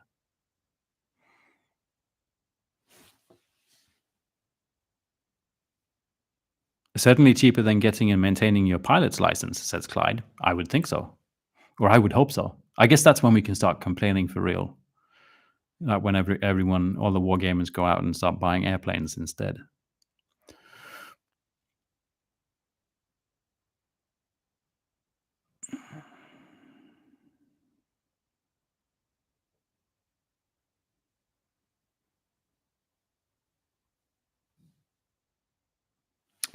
Josh says, Magic the Gathering is a lot of blind buying. You actually purchase more than you need. With Warhammer, at least you know what and how much you're getting. I'm sure there's people that would would not agree with you. But I see what you mean. Um,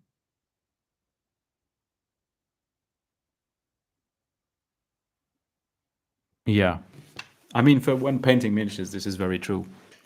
When playing the games, it gets trickier because you can buy, you can buy units that then don't stats get changed, so you don't want to play with the units anymore, or they release new units that you really that are better than all the other units because they see to that, so that you buy them and then back and forth. But for painting, it's like you get exactly what you're kind of paying for, sort of.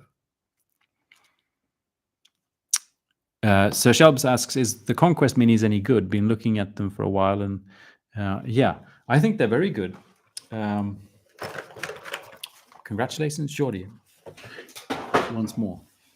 So the scale is different than the regular 28mm scale is no more. These are like 32mm, I think, maybe.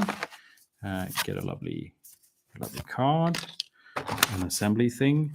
So these are, as sort of with the Games Workshop things, this is hard plastic, which is nice because there's not that many companies that actually do the hard plastic thing. But if we compare, let's take some Oathmark Human Cavalry, which would be very sort of true 28mm probably. See if we can find a horse. So these would be smaller than a Games Workshop horse, but would be a sort of true 28mm horse, I think. Is it? It is, isn't it? I'm not lying to you, I hope. And so that's an Oathmark horse, and that's a Conquest horse. So it's a rather big difference. And so Games Workshop would be slightly larger than this and smaller than this. So they're pretty big, which I think is cool. One of the reasons why I want to assemble these and paint them is just because they're larger, you have maybe an easier job painting, or at least more things to work with.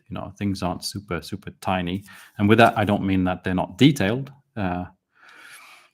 It's really crisp and nice.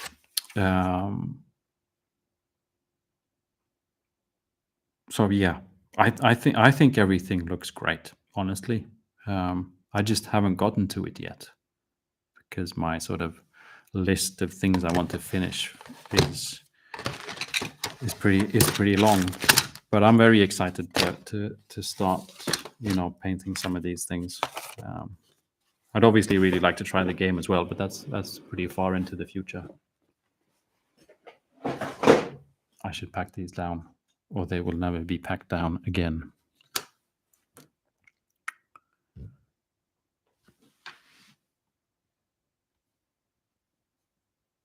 Stephen says, evening all, very late to the stream tonight, but glad to be here. Well, glad to have you. Welcome.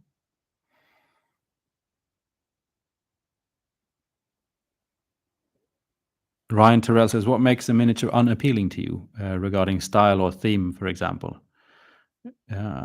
Like personally, I find miniatures with exaggerated features unappealing.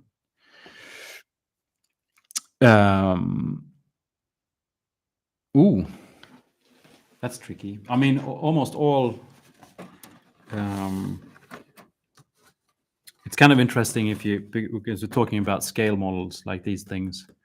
It's kind of interesting to go in and look at how the miniatures for these kind of things are sculpted compared to how miniatures for wargaming when it comes to like fantasy or sci-fi, kind of regardless of game, but especially like with Games Workshop and stuff like that. The proportions are just so different. It's not human proportions. It's not like a human sculpted for wargaming has human proportions, because you would hardly see the fingers. The hands would not be, they would be tiny. But usually like with these guys, they have huge. Their hands are his hand is actually bigger than his face, which is not that would mean my hand would have to be this big. Sorry, you probably can't really hear what I'm saying because I got a hand in my face. But but it's that's the style. Whereas if you look at um, miniatures for scale modeling, they try and make them look like little tiny humans, and so things are very different. I don't really know what I like and why I like or don't like things. It's just sort of something I know when I see it. Like I think these beaky marines, Warhammer 30K, sort of Horus Heresy Space Marines. I really like them.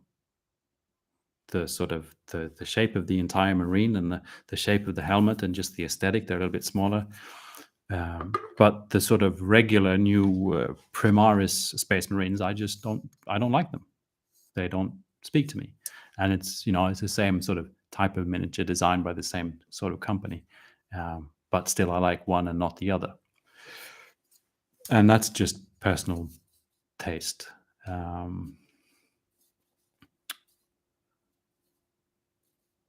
I do find that sometimes it's more difficult to find 3D sculpts, like you buy STLs, 3D sculpted miniatures that I find aesthetically pleasing. Whereas usually whatever Games Workshop puts out, I go like, well, that's nice,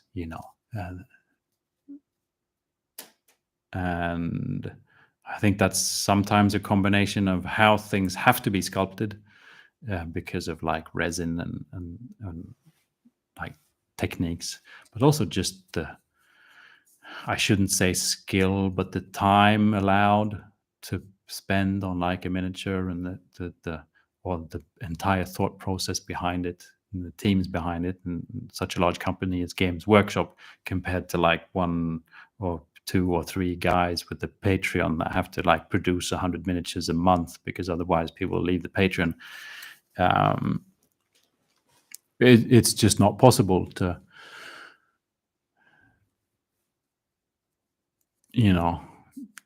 create anything of the same aesthetic quality with those different